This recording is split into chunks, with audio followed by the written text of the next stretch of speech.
अपने ससुराल को लेकर मनीषा ने कोई बहुत बड़े सपने नहीं देखे थे, लेकिन फिर जो भी सामने था वैसे कल्पना भी नहीं की थी। दहलीज के भीतर दायां पैर रखते हुए मनीषा ने अपने ससुराल में गृह प्रवेश किया। नीचे निगाह किए ही उसने अपने नए घर को चारों ओर से निहारा। बेहद सामान्य घर था। ड्राइंग रूम में सामान के नाम पर बेत के सोफे और बीच में पॉलिश उतरी हुई टेबल। नई बहू से गृह प्रवेश की सारी रस्में अदा करवाने के बाद उसकी सास और ननंद ने रसोई में चले गए। उनके पीछे पीछे मनीषा भी रसोई में ही आ गई। उस समय उसकी सास फुलके सेकने में लगी थी। बड़ी ननंद थालियों में खाना लगा रही थी तो छोटी बर्तन निकाल रही थी। स्पष्ट था कि घर का सारा काम हाथ से ही किया जाता है। उसने निगाहों से पूरे रसोई घर का जायजा लिया। रसोई में दालें, मसाले आदि सामान, चाय, बॉर्नवीटा, च्यवनप्राश, घी और अन्य सामान के खाले हुए तरह तरह के डिब्बे डिब्बियों में भर रखा था। गैस से सटी हुई दीवार के सामने बनी अलमीरा में एल्युमिनियम की पुरानी कढ़ाइयाँ, कुकर, बर्तन आदि रखे थे, जिनके नज़ारे उसके मन में भी काले धब्बे छोड़ते जा रहे थे। खाने के बाद ननंद ने उससे उसके कमरे में जाकर आराम करने को कहा तो अकेले में मुकेश के साथ समय बिताने के ख्याल से उसे थोड़ा सुकून मिला। पर कमरे में पैर रखते ही अपनी कल्पना से बिल्कुल परे साधारण से कमरे को देख उसका मन और भी भारी हो गया।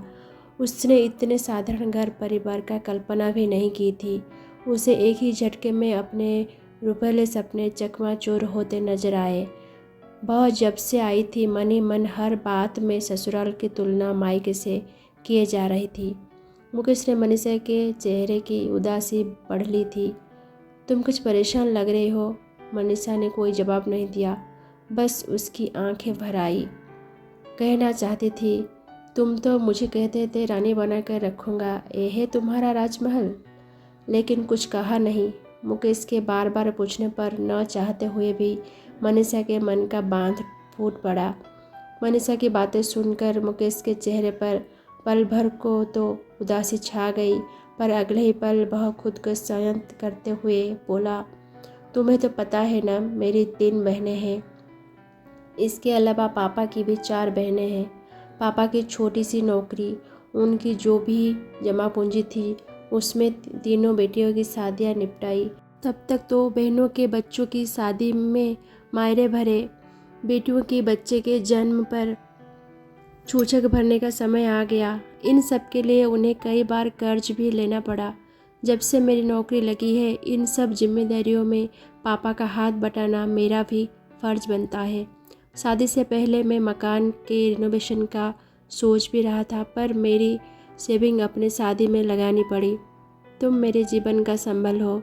तुम मेरे साथ हो तो मैं ज़िंदगी की हर जंग लड़ जाऊंगा। तुम्हें मुझ पर विश्वास है ना?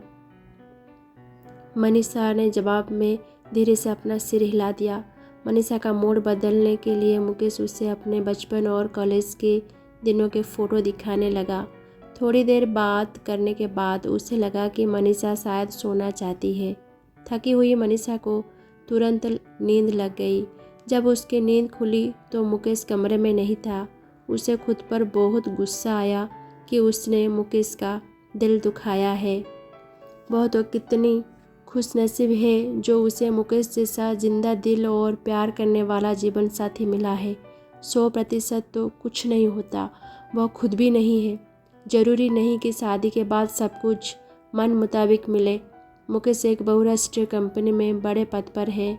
उसके घर परिवार में उसकी प्रतिष्ठा है। तुलना करे तो वह मुकेश से कम पढ़ी लिखी है।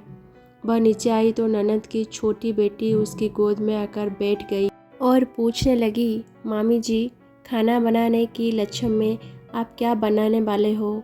भाई, जमकर बारिश हो रही है, हम तो तुम्हारे मामी के हाथ के बने पकौड़े और हलवा खाएंगे।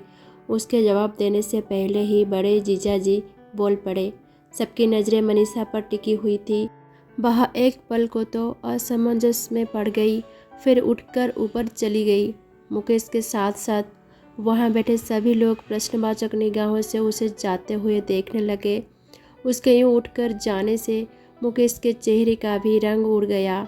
वह सोचने लगा, आ गई सामत। एक तो उसका पहले से ही मूड खराब था, अब सबके बीच में से एकाएक उठकर उसे मनाने भी नहीं जा सकता।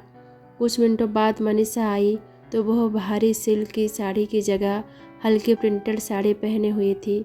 मुकेश से नज़रें मिली तो आंखों ही आंखों में उसने मुकेश को दिलासा दी कि चिंता मत करो, ज़िंदगी की हर जंग में मैं तुम्हारा साथ निभाऊंगी। और अपनी साड़ी का पल्लू कमर में खोस नई बहू का फर्ज अदा करने रसोई घर की ओर चल दी। उसकी मीठी मुस्कान से मुकेश की उदास चेहरे पर इंद्रधनुष रंग बिखर गए। दोस्तों, अगर ये कहानी आपको अच्छी लगी हो तो इसको लाइक कीजिए, कमेंट कीजिए और हमारे चैनल को सब्सक्राइब कर दीजिए ताकि आगे चलकर ऐसे ही अच्छी अच्छी कहानी आपको मिलती रहे।